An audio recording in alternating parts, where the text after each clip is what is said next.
So just remember what the focus is. Absorption costing, we're trying to take cost that we've got in terms of blanket costs.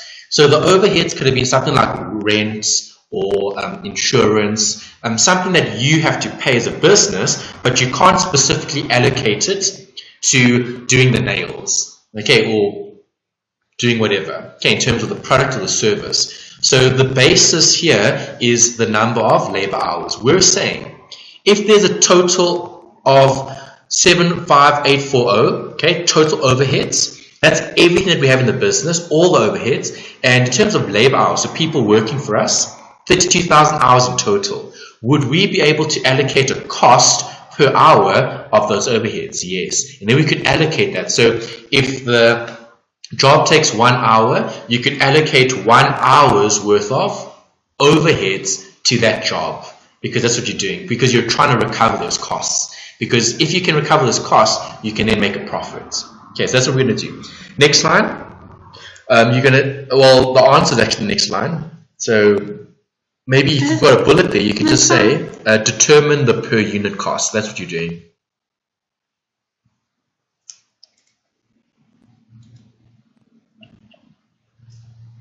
It's always going to be a per unit cost. Why? Because you're trying to allocate that cost to a specific area. Okay. So how would we do that? Well, we're going to take the total overheads. So this will be the answer. 75840 divide by 32,000. Okay, numerator, denominator. Okay, you've used divide as a sign. That's fine. You can put it as a denominator. Equals, what do you get?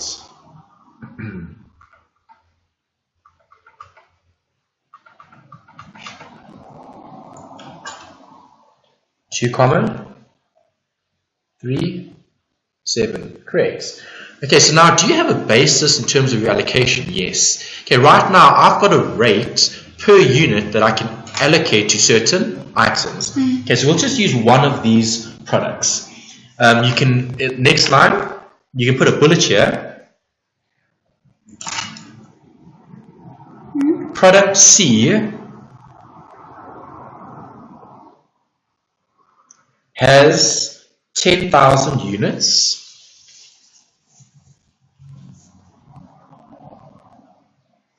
requiring 2 hours per unit.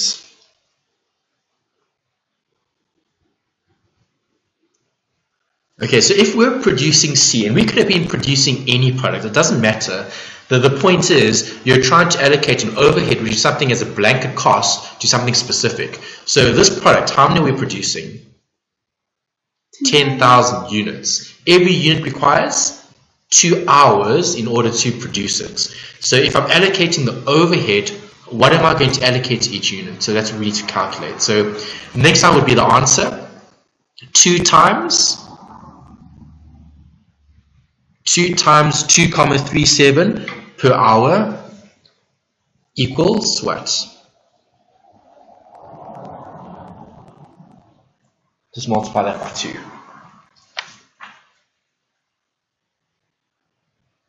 Okay, that'll be 4,74 per unit.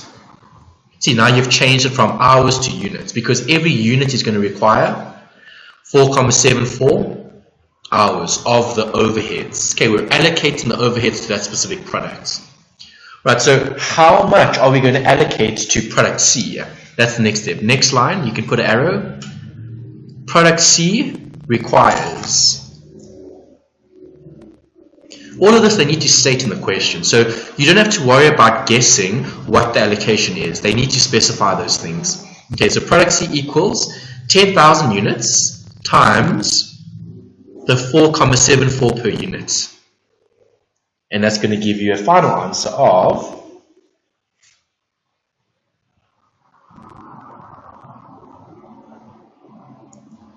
just check it on the calculator. 10,000 times 4.74. What's it? 47,400. Perfect. Okay, so let's summarize. What are you? That's dollars. Yes, that's dollars. Okay, so let's summarize. What have we done? We've taken our overhead and we've allocated how much to product C. 474. Good. So you can write down just a sentence. You can say of the total 75,840.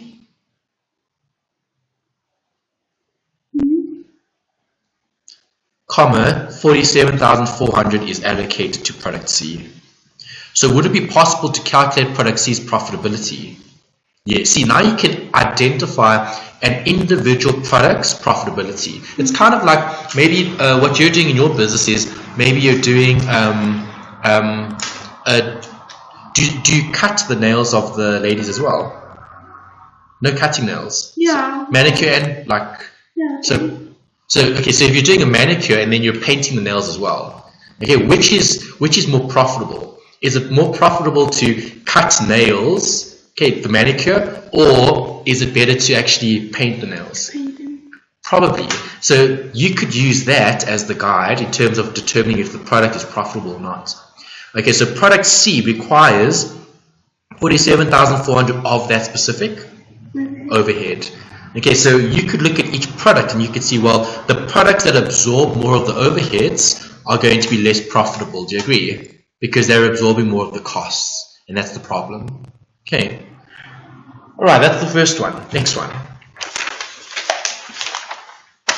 Okay, number 2, machine hour rates. Now we need to look at the allocation.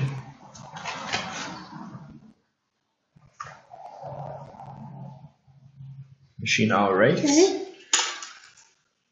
Yeah, machine hour rates. I don't know. You know. Okay, so here you can say allocation based on the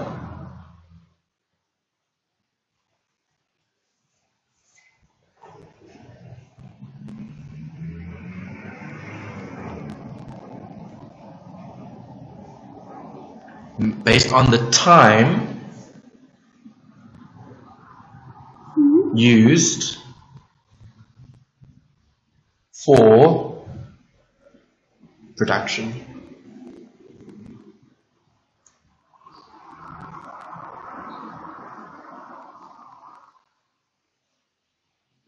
Got that. Okay. So what are we going to be focusing on? The time that we're using for production. In brackets, just say machine hours.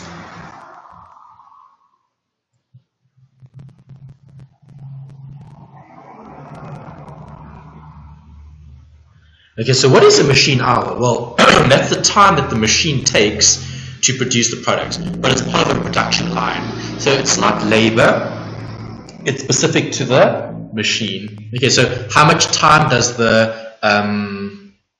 that equipment use in the process? Okay, if you're doing a specific service and that only requires 10 minutes, okay, how much does it cost you to operate that machine? Okay, so you're taking the machine's cost and you're allocating it to the service. Okay, so if you require that machine to be used for 10 minutes, 10 minutes will be allocated to that service. Okay, so we can price the product. Okay, so let's write that down. The unit cost must be allocated to the product. Okay, so again, let's use an example, total overheads and the number of machine hours. Okay, the unit cost must be allocated to the product. Or products, depending on how many you've got.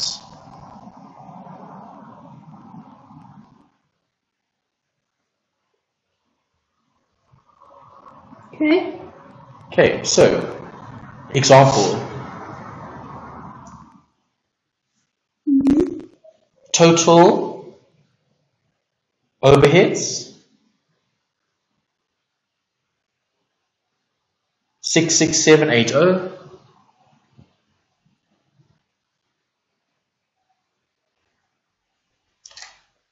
Next bullets, machine hours 7,000.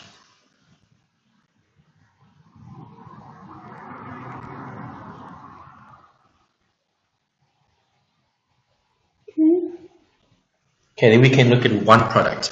Let's just call it product, let's use product D. Okay, we used C earlier. Product D requires 0.5 machine hours per unit.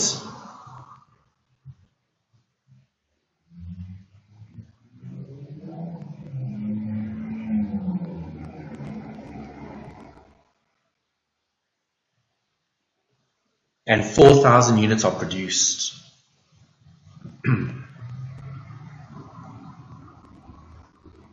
Now we need to allocate the rates, okay, to the product. So step number one is always to get what? A per unit cost. Right, so what are the total costs? We saw it earlier.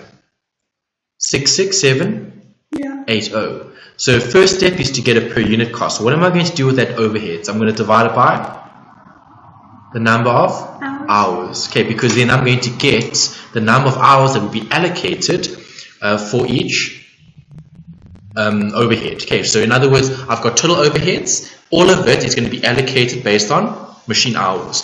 So I need to know how much overheads am I going to allocate per machine hour before I can get the per unit cost. Okay, so let's show that.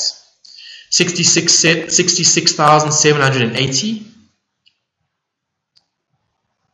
divide by 7,000 equals, okay, I'll give you the answer, it's here, 9,54. Okay, so that's what they've got. Right, so now what do I do with that? Okay, what is this? Yeah, is that per unit or per hour? Per unit. Per hour, because you divided it by 7,000 hours. Okay, so remember, whatever you divide anything by, that's the denominator. Okay, so like, think about speed. What is speed? Kilometers divided by hour. That's why it's kilometers per hour. That's what we do. Okay. Alright, so now I've got the per hour cost that can be allocated in terms of the overheads. How much time does this product need? Half an hour. Do you agree? No. 0.5 machine hours. Okay. Right? So next line.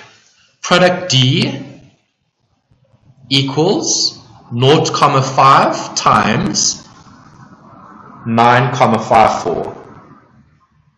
Okay, do you see why we did that? Okay, because you're taking the overheads and you're allocating it based on machine hours. So if the product is only going to require 0.5 machine hours, how much of the overheads am I going to allocate? Half of it. Okay, so that answer is 4,77. Okay, 4,77. What is that? Per unit or per hour? Per unit. Per unit, exactly. Okay, because this was every unit. Right. Okay. Then the last bit would be total overheads allocated to product D equals. Total overheads allocated to product D is going to be, well, how many units do I produce? The question said 4,000 units. Do you agree? Okay, so the answer would be 4,000 units times what? Which one? What amount? That one, good. 4,000 units times 4,77. Perfect. That gives you 19,080. Okay. You've completed that one. Right, next one. So this is the overheads that starters. Correct. So, again, just interpret it. 19,080 of the total overheads will be allocated to the production of product D. Okay, so then I can determine product D's profitability by looking at how much revenue does D produce versus the cost that it takes to produce D. Okay, because every product requires a different amount of manufacturing, okay, production. Right, third one. This is a nice easy one. Direct labor cost rates. Okay, so how does this work? You can just say allocates overheads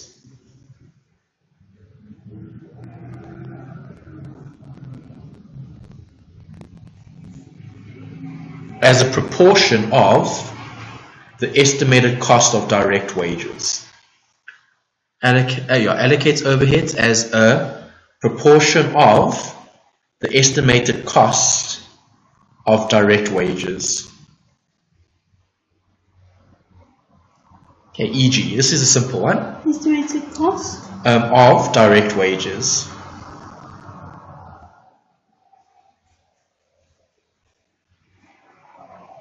Okay, so the example. Total overheads are These numbers I'm going to change just to make it easier. You can just say 100,000. Total overheads 100,000.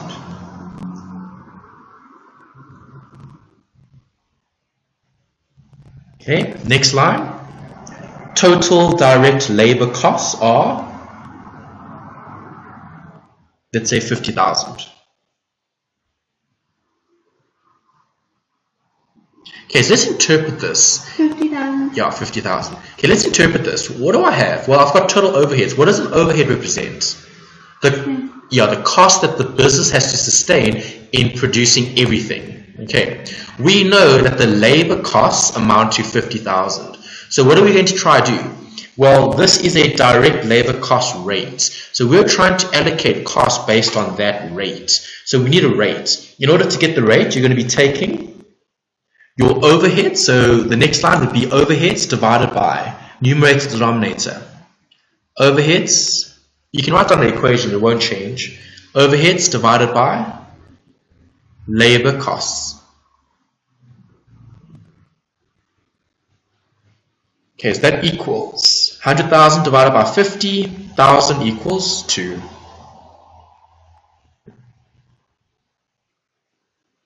Okay, what does that 2 represent? It's 2 per labor cost. Okay, so again, let's interpret the information so we can understand what this measure gives us. Right, so now do you agree people are going to be operating? Okay, they're going to be employees that'll be doing work for the business. Okay, if the employees are working in the business, their direct labor costs amount to $50,000. Okay, so that's how much it costs us as the business to operate annually, let's say. Okay, annually the business has 100,000 in overheads. Okay, a basis that we could use to allocate cost to specific products would be the basis of this, direct labor hours. Okay, so how much time does an individual put into doing a specific job? Okay, if we know that, we can say, well, $2 are allocated per labor cost. So if the job took, let's use an example there, e.g., I'm just going to add to this example just to show something else. Example, if product D, let's use E, if product E takes, let's say, $2,000 of direct labor costs. $2,000 of direct labor costs.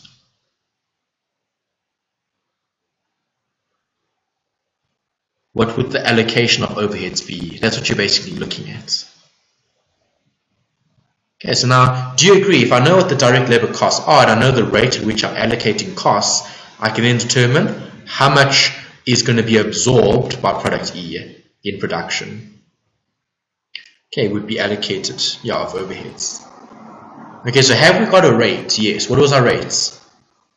$2 per labor cost. You agree? Mm-hmm. So how much labor cost did we have? 2,000. Okay, so on the next line you can say 2,000 times $2 equals 4,000. Okay, so what have I said? I've said of the total costs, which were, what is the total labor cost earlier? 100,000. How much of it is allocated to this particular product? 4,000. Okay, because I'm allocating product E's overheads based on its labor costs. Okay, it's just another way of allocating or absorbing the costs. Okay, that's that one done. Next one, number 4. It's actually exactly the same as the one we just did, except instead of using direct labor, we're using direct material. So number 4 and number 3 are actually identical or similar. Okay, here you can say allocated or overheads allocated. Overheads allocated based on the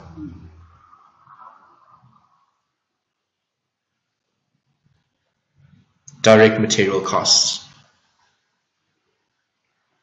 That's just another way of allocating costs. You can use any of these methods. Just be careful though, a business won't use all the methods. The business will use the method that best suits them. Okay, so the reason why we've got these 5 is because these are options that we can use. Okay, right. What did you got? That's what you've got, and then you can just use an example. You can just say total overheads. Let's use 200,000. Direct material costs. Let's use 5,000. Total overheads? 200,000. Let's make the number bigger, the other number. Yeah, that one's fine. Yeah, I said 5,000. Let's make it 50,000. What is this for? This is for the direct material costs. Okay, direct material costs. Let's make it 50,000.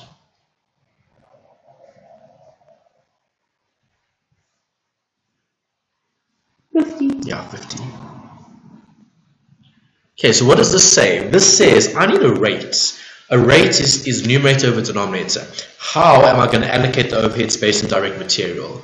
Right, well, do I know what the overheads are? Yes. Do I know what the direct material costs are? Yes. So can I find a rate that represents the overheads that are going to be allocated based on the labor? Not labor, direct material. Okay, the labor was the other one. Okay, so again, you can write a formula, it won't change. Overheads divided by direct material costs. That's my answer, just do it. Yeah, it's very similar to the one that we just looked at, except instead of having direct labor, you've got direct material.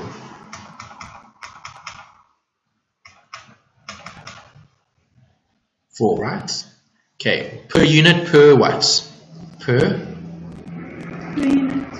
direct material cost, per material cost. Okay, because the denominator was 50,000. 50,000 was representing the direct material costs. Okay, there we go. But then again, if you want to, yeah, $4.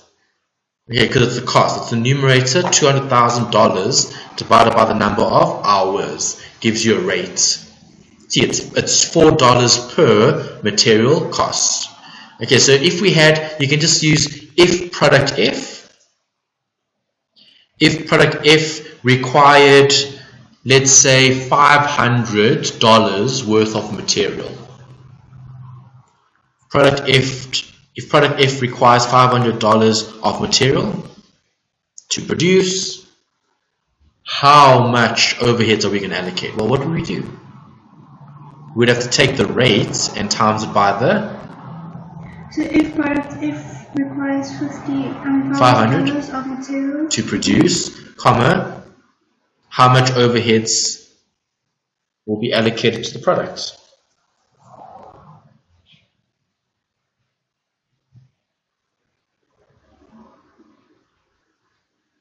Will be allocated? Yeah, to the product. Okay, product F.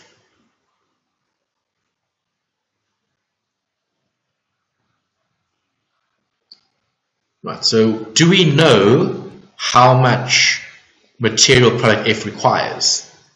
$500. So $500 times what? The rate. Times 4. 500, not 500,000. Yeah, 500 was the material cost.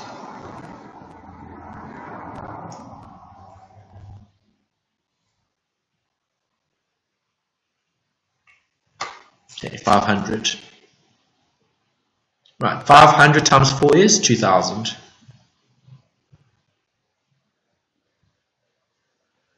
Okay, so let's interpret that. Product F requires material to the value of 500. I have overheads in the business and I'm trying to allocate those overheads based on the direct material. How much of the overheads am I going to allocate to this product? 2,000. So of the 200,000 overheads, this particular product is only absorbing 2,000 of the costs. Makes sense? Okay, it's just a base of allocation. Okay, the last two, the prime cost rates. That's number 5. This was a method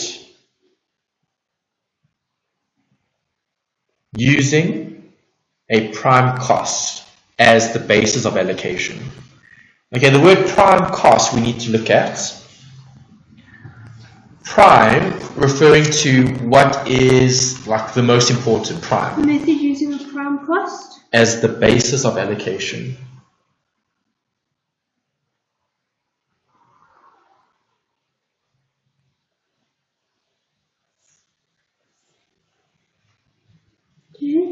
Okay, you can just put a side note. Prime costs are costs that are you can say critical. It's like important. So for example, if you're let's say if you're making furniture, okay, the glass that went into making this table would be a prime cost. Do you agree? Okay, because it's the biggest cost of this particular item. Okay, the glue or these little sticky things here. Okay, do you agree? This thing is used to bond the legs of the table to the tabletop. Okay, but is that little thing there a big cost of the table? No, it's so small. Like that thing probably costs maybe a few rand, not even maybe, a few cents maybe, but the glass probably costs a few 100 rand, maybe 1,000 rand or so. Okay, so if I'm focusing on the prime cost is looking at the the important or the critical cost that belongs to that particular item. Okay, so like I said, the glass of this table is the prime cost because it's gonna cost the most out of everything. Okay, you're not really gonna worry about the glue that's gonna go into making it. Okay, yes, if you wanted to cover everything, you could, but that might be too detailed. Okay, because remember, what are we looking at?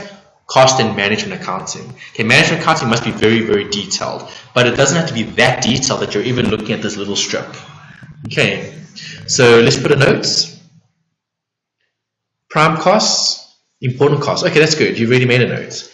Right, so the example here, same as before, you've got a numerator over denominator. So the overheads have to be given. So we can just say overheads of, let's say, 80,000. Prime costs of, let's use 14,000.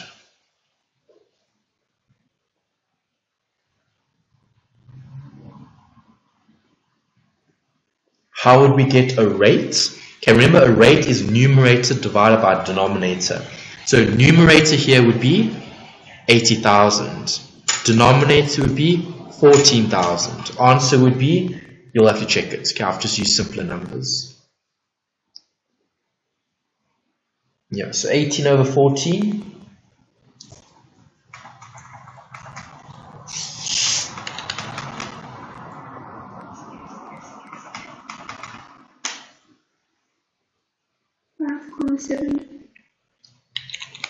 Okay, and that would be the per 5.7 per prime cost.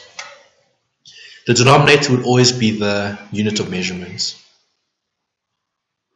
Okay, so that means every 5.71 dollars worth of glass is going to be allocated overheads amounting to that. Okay, so well, actually, other way around. I said 5.17 of glass. It's actually 5.17 of overheads is going to be allocated for every $1 of glass. That's the right way of describing it. Okay, makes sense. Last one here, unit produced rate. This is probably the easiest one. So if you wanted to describe it, you can just say allocation based on the output produced.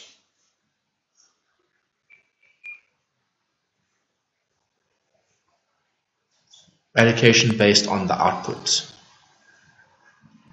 So the example, total overheads equal, let's go 300,000. Total overheads 300.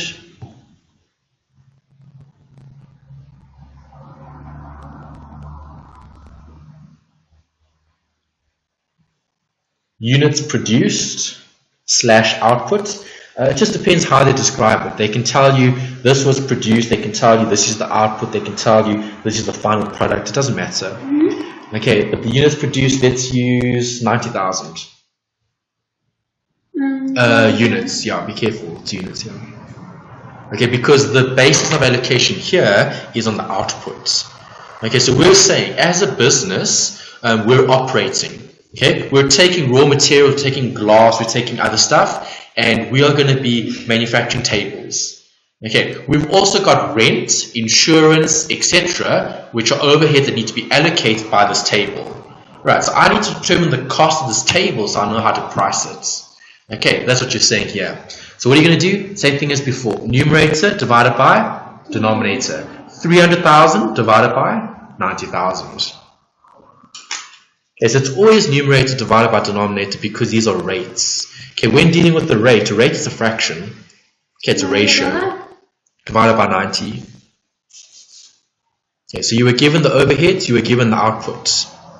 300 divided by 90 equals, just check it, I'm not too sure what that is.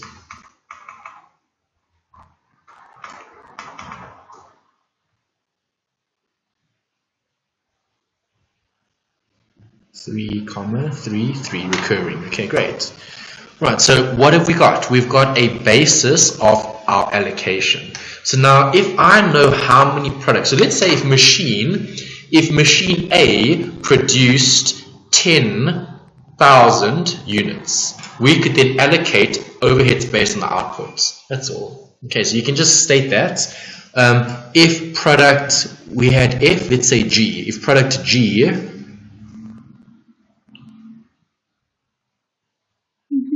if product G has 10,000 finished products, you can just use that. Okay, because remember it's output, it's right at the end.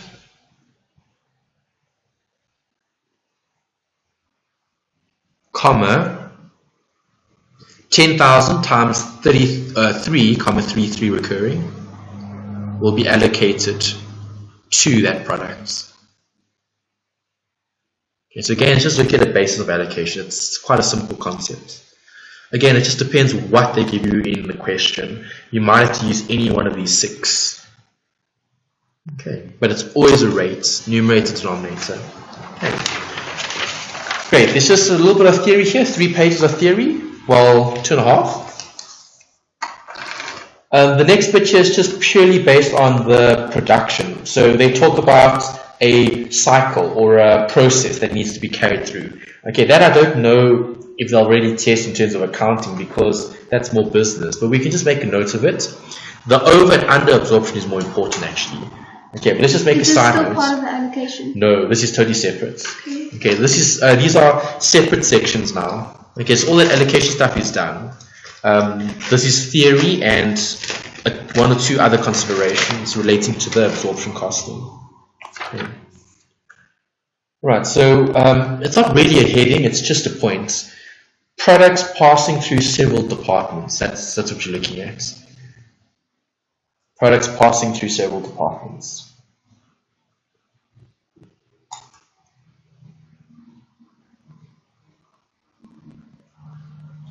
This chart shows the process. Okay, so if I've got several departments, do you agree the one department relies on the other department, relies on the other department? Ultimately, we want what? The finished product. Okay, you can't sell this table if it wasn't complete. Okay, if this table was half, or let's say you had the tabletop but no legs, that's a problem. Okay, you can't sell half a table in terms of you've got the top but you don't have the bottom. Okay, you need both and then you can sell the table. So looking at this, you're looking at passing through departments. So one department might produce the legs of the table. The second department might assemble it. The third department might paint it, depending on the situation. Okay, so the only thing that you really need to note here is jobs pass through several departments before completion.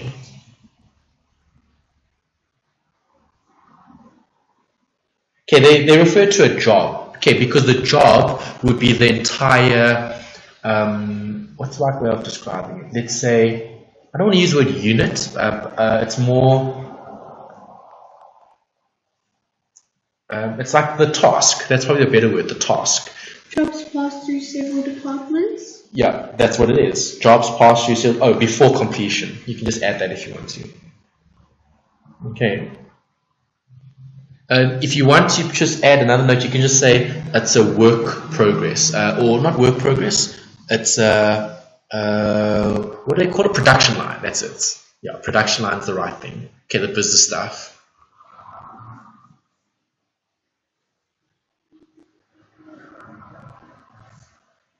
Okay. Okay. Last bit, separate heading. Over absorption and under absorption. Over absorption and under absorption of overheads. Okay, so last bit of theory here. Yeah, over and under absorption of overheads.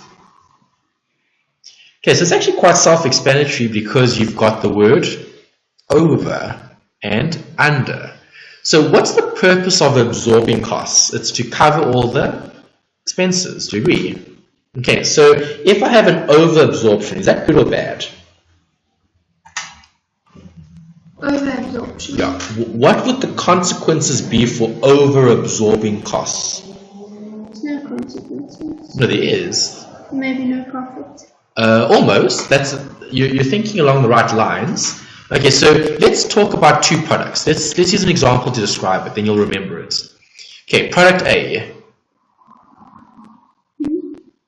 Product A has over-absorbed total overheads of, say, 100,000. Must I write that down? Yeah, you can write that down because that describes over-absorption. Okay, so total overheads. You said product A? Yeah, product A has total overheads.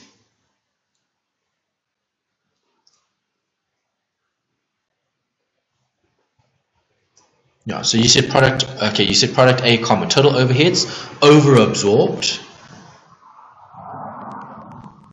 So what does that mean? Equals. So if I'm saying that the total overheads are over-absorbed, what am I actually saying? I'm saying that I've given product A too much of the overheads. So what is that going to do to product A's costs? Exactly. So that's going to lead to, you can say, an over allocation of overheads absorbed leads to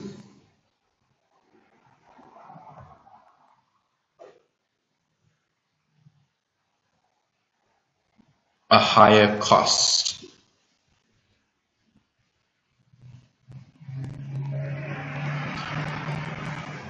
So would that be good or bad in terms of sales? Bad in terms of sales. Why? Because the price has to be higher. Do you agree? Okay, so if you have an over-absorption of overheads, you're going to have a cost that's higher than normal, which means your selling price or your sales will be higher than normal. Okay, and that could be uncompetitive. Right, so if we're looking at absorbing costs, if you're looking to absorb every single cost, the cleaning, the items, the production, the machine hours, the everything. Okay, there's nothing wrong with doing that because then you'll run a sustainable business because you'll always cover your expenses. But the problem with that is you might be uncompetitive. Okay, because now you're wanting to cover everything and your competitors aren't. Some of those costs they're recovering elsewhere and then they've reduced the product costs. Okay, so with costing, it can get very creative in a way because businesses can choose which cost they want to allocate and which cost they don't. If you don't allocate a specific cost to a product, then you need to recover it elsewhere. Okay, so that was the first part. Second part, under absorption of overheads. So that will be the complete opposite. Do you agree? So product B? Yeah, so product B, total overheads under absorbed will lead to a lower cost, comma, good in terms of sales, brackets, lower selling price. Okay, so I'm literally rereading what you wrote, just replacing the words with opposites. Yeah, so lower selling price, it'll be good in terms of sales, it will be more competitive. Okay, but problem with that is you might overlook certain costs. And if you overlook certain costs, then the business could fail because costs have to be covered in some form of another, in some way or another. That's the only problem with it.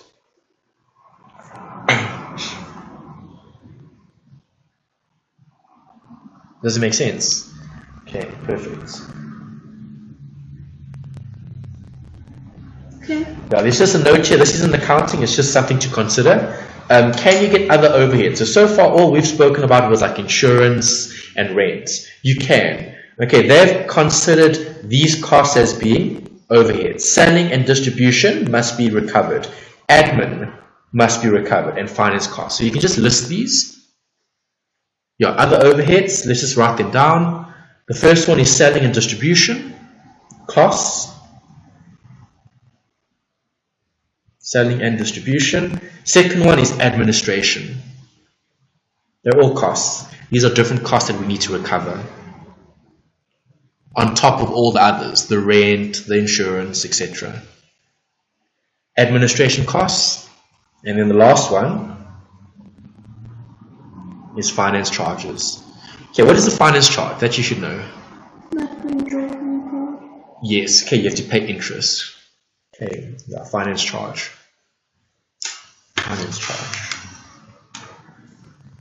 Okay, perfect. That's that chapter complete.